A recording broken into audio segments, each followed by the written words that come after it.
Vamos el día de hoy a hacer nuestra reflexión en el inicio del Sermón del Monte. Todos conocemos este mensaje de Jesús que abarca los capítulos 5, 6 y 7 de Mateo. Miraremos solamente capítulo 5 de Mateo. Dice, viendo la multitud, subió al monte y sentándose, vinieron a él sus discípulos. Y abriendo su boca les enseñaba diciendo, bienaventurados los pobres en espíritu, porque de ellos es el reino de los cielos. Tú sabes, Padre, que nosotros estamos verdaderamente interesados en apropiarnos del reino tuyo, del reino de los cielos. Y ahora nos pides características que debemos reunir nosotros para que espiritualmente podamos ser aceptos en el amado y podamos realmente un día tener este reino entre nosotros y vivir en este reino todo el resto de la vida y de la eternidad. Tu Espíritu Santo nos ayude a entender el significado profundo de pobres en espíritu, porque queremos, Señor, que tú te goces también con nosotros, siendo tú la cabeza del reino. En el nombre de Jesús. Yo siento que este pasaje, en estos primeros versículos, se vuelve a cumplir hoy, aquí entre nosotros. Viendo el verso 1, yo veo que Jesús hizo lo mismo el día de hoy. Él subió aquí a este monte. Él está con nosotros cuando le alabamos.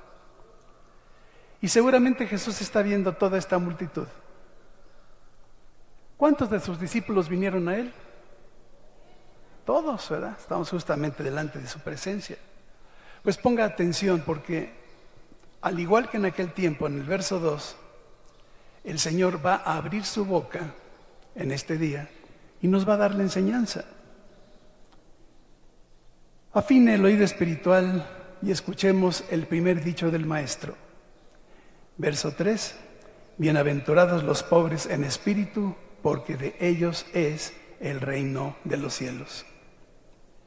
Esta es la primera de lo que llamamos comúnmente el mensaje de las bienaventuranzas. Solo vamos a comentar esta primera para poder reflexionar en la profundidad, esa profundidad que tienen las palabras de Jesús, es decir, que son dichas por la boca de Dios. Secularmente se ha pensado que cada una de las bienaventuranzas son promesas o regalos de Dios. Si somos capaces de ser o hacer lo que cada una pide, pero ¿sabía usted que no es así exactamente? Si lo miramos bien, no es tanto que Dios quiera regalarnos o darnos dones, sino que el cristiano que ha nacido de nuevo debe mostrar en sí mismo todas estas disposiciones como una manifestación de que ya somos una nueva criatura. Porque a veces uno dice, pues yo quiero ser bienaventurado y debo ser de los pobres en espíritu, de los que lloran, de los mansos, de los que tienen hambre y sed de justicia, de los misericordiosos, de los de limpio corazón, de los pacificadores, de los que padecen persecución por causa de la justicia. Y esperamos que un día Dios nos regale con estos regalos para ser bienaventurados, pero fíjese que no. Esto debe ser una muestra interna de nuestro nuevo carácter espiritual. Nosotros debemos reunir todas esas características que el Señor dice en este primer capítulo 5. Tener que reunir todo ello como un carácter espiritual, porque todo cristiano es bienaventurado, ¿no es así? Si los cristianos somos bienaventurados, tenemos que estar irradiando en todo tiempo y con todas nuestras acciones diarias esa bienaventuranza. Y no siempre estamos irradiando bienaventuranza alrededor nuestro. De modo que vamos a mirar lo que el Señor pide al cristiano. Primero, ser pobre en espíritu, llorar, ser manso, tener hambre y sed de justicia, misericordioso, mantener un corazón limpio, ser pacificador y padecer persecución, o sea que es lo mismo ser vituperado y perseguido. ¿Tenemos eso, usted y yo, como cristianos, como nacidos de nuevo? Si sus respuestas no son sí, tendremos que cuidarnos de ello, porque esa es la vida del cristiano de todos los tiempos. Ese es el carácter interno de la persona que se dice salva. No son promesas que vamos a recibir, son características que debemos manifestar a los demás alrededor nuestro. Y solo si las estamos manifestando es que somos bienaventurados. Yo no sé si usted había mirado así las bienaventuranzas, pero así son. Ahora vamos al significado profundo de esta primer bienaventuranza. Bienaventurados los pobres en espíritu, porque de ellos es el reino de los cielos. La primera vez que se lee este pasaje, sobre todo si se lee de corrido, junto con las otras, no alcanzamos a entenderlo con toda su intensidad. Siempre hace falta aislar un pensamiento y detenerse un poco en cada palabra para tener de ello una buena comprensión, sobre todo porque nuestro idioma es tan flexible y tiene una multitud de significados diferentes que tenemos que entender lo que realmente Jesús quiere decir. Hoy podríamos estudiar todas las bienaventuranzas, pero prefiero quedarme con la primera para ver si de veras nosotros estamos ya manifestando este carácter.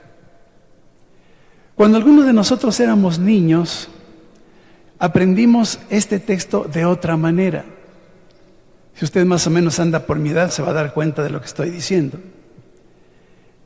Para enseñarnos a nosotros cuando éramos niños las bienaventuranzas, se nos dijo esta primera: bienaventurados los pobres de espíritu. Se usó otra preposición. La versión que usamos dice: bienaventurados los pobres en espíritu. Y cuando yo era niño se me enseñó: bienaventurados los pobres de espíritu. Algunas versiones de la Biblia así lo escriben, sobre todo las versiones religiosas: los pobres de espíritu. Un servidor es de una cuna muy humilde y muy religiosa.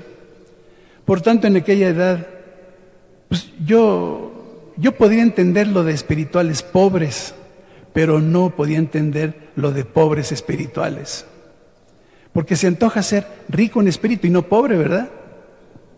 Ahora, un día llegó a mis manos esta versión de la Biblia que usamos ahora y miré que el traductor usaba otra preposición y me llamó la atención.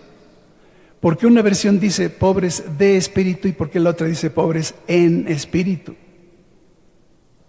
¿Habrá alguna diferencia? ¿Es tan solamente una preposición por otra? Pues hay gran diferencia, porque una preposición de y una preposición en cambia el sentido y nos indica algo distinto.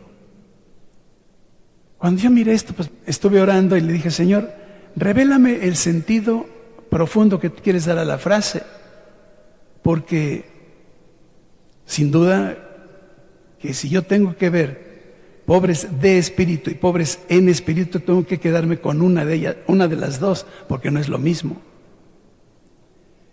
Pobres en espíritu, como dice la versión nuestra, no quiere decir que tengamos un espíritu raquítico o pequeñito o escaso o disminuido, sino ¿sabe qué? Humilde. Esta es una revelación muy interesante porque yo puedo ser de espíritu muy poquito, soy pobre de espíritu, pero si soy humilde, soy pobre en espíritu. ¿Se da cuenta? Cuando lo vemos desde el punto de vista de la humildad, se entiende mejor. Así lo explica el Señor a través del profeta Isaías. Capítulo 66 del profeta Isaías, el verso 2. Dice el Señor: mi mano hizo todas estas cosas, y así todas estas cosas fueron, dice el Señor. Pero miraré a aquel que es pobre y humilde de espíritu y que tiembla a mi palabra. Mire qué interesante, porque aquí comenzamos a entender. Dios mira al humilde. ¿Se da cuenta? Dios no puede mirar al arrogante, al soberbio, al que se cree mucho. Mira al humilde. Mira al que tiembla ante su palabra. Y aquí se nos amplía el significado y podemos empezar a comprender. Pobres en espíritu. Si yo soy pobre en espíritu es que reconozco humildemente mi necesidad espiritual. ¿Qué quiero decir? Que estoy mostrando lo opuesto a un espíritu orgulloso o excelso, porque solamente Dios es excelso. Pero ¿cuánta gente en este tiempo da rasgos de excelsitud o de orgullo, siendo que tenemos que mostrar humildad en todas las cosas? El ejemplo precioso lo tenemos en Jesús. Creo que no hay persona más humilde, desde que nace en la cuna más humilde del mundo hasta el momento más difícil, yendo a la cruz. Ahí muestra una humildad en espíritu. Pobres en espíritu, entonces, reconozco que Dios, solamente Dios es excelso. Yo no. Yo soy gusanito, yo soy pequeño, yo soy nada frente a la presencia de Dios. Salmos 138, el verso 6. Aquí nos dice justamente lo mismo el salmista. Porque el Señor es excelso y atiende al humilde. Voy a volver a leer. El Señor es excelso y atiende al humilde, mas al altivo mira de lejos. ¿Qué necesidad tenemos de ser humildes? Porque ¿de qué podemos presumir? ¿De que tendremos algún don? Nos ha sido dado. ¿De que tenemos alguna posesión? Nos ha sido dada por Dios. Por eso es que Dios atiende al humilde, pero no así al altivo. ¿Vamos comprendiendo? De aquí que el Señor quiera discípulos humildes. Discípulos humildes que saben mostrar un corazón quebrantado y un espíritu contrito. ¿Qué quiere decir contrito? Humilde, humilde. Si humillamos el cuerpo y el alma y el espíritu, somos bienaventurados. ¿Cómo es eso? Humillar el cuerpo es alejarnos del pecado. Humillar el alma es no ser sabios en nuestra propia opinión. Y humillar el espíritu es reconocer nuestra pequeñez frente a la grandeza de Dios. Reconocer que tenemos una necesidad permanente de Él. Y para ello sobra en nosotros toda soberbia, toda suficiencia, toda altivez, porque Dios mira de lejos al altivo, pero miren la distancia que guarda Dios con el pobre de espíritu. Salmos 34, verso 18. Dios muestra la distancia que guarda con el pobre en espíritu. Cercano está el Señor a los quebrantados de corazón y salva a los contritos de espíritu. Aquí encontramos dos palabras claves que encierran una misma idea: quebrantado y contrito. Ambas están relacionadas con una expresión única de la que Dios se agrada y que espera como una respuesta. ¿Cuál es esa respuesta que espera de nosotros? El arrepentimiento. El arrepentimiento. Esa expresión es de la que Dios se agrada y está esperando siempre en nosotros esa humildad. Salmos 51, el verso 17. Los sacrificios de Dios son el espíritu quebrantado, al corazón contrito y humillado, no despreciarás tú, oh Dios. Mire qué interesante, de los sacrificios que Dios se agrada y nunca desprecia: espíritu quebrantado, corazón contrito y humillado. ¿Cómo está nuestro corazón? Le voy a poner un ejemplo. Voy a suponer que usted tiene en casa un jarrón muy costoso que trajo del oriente. Mientras ese jarrón está entero, usted lo exhibe en el mejor lugar de la sala de la casa. Ese jarrón, mostrado en las visitas que llegan a casa, parece mostrarse orgulloso ahí en su lugar. Pero ¿qué pasa si se rompe el jarrón? Que usted ya no puede mostrarlo, porque el jarrón hecho pedazos ha perdido toda su altivez. Ahora está oculto para que nadie lo mire, para que nadie lo aprecie. Y así es el ser humano. Mientras no conocemos ni reconocemos a nuestro dueño, nos enorgullecemos de nosotros mismos. ¿Cuánta gente hay en este tiempo enorgullecida totalmente sin saber, sobre todo cuando está en una línea de autoridad, que Dios le ha puesto ahí? La gente se enorgullece de sí mismo, de su propia sabiduría, y se exhibe como si él fuera un Dios con minúscula. Y creo que sobran ejemplos. Tenemos artistas, políticos, deportistas y uno que otro evangelista cristiano, cuyos programas en la televisión son para protagonismo y para ganar dinero. ¿Y qué hacen para ello? Están usando como pretexto al Señor Jesucristo. ¡Qué vergüenza! Y usted los puede ver en los canales de televisión cristiana. De ninguno de ellos se agrada a Dios. Hasta que el hombre se baje de su propio trono y delante del trono divino se humille y se haga pedazos como jarrón roto. Es decir, que se abata, se postre y reconozca su dependencia de Dios. Es hasta entonces que el Señor actúa en la persona y es hasta entonces que le hace vivir y le vivifica. Véalo en Isaías 57.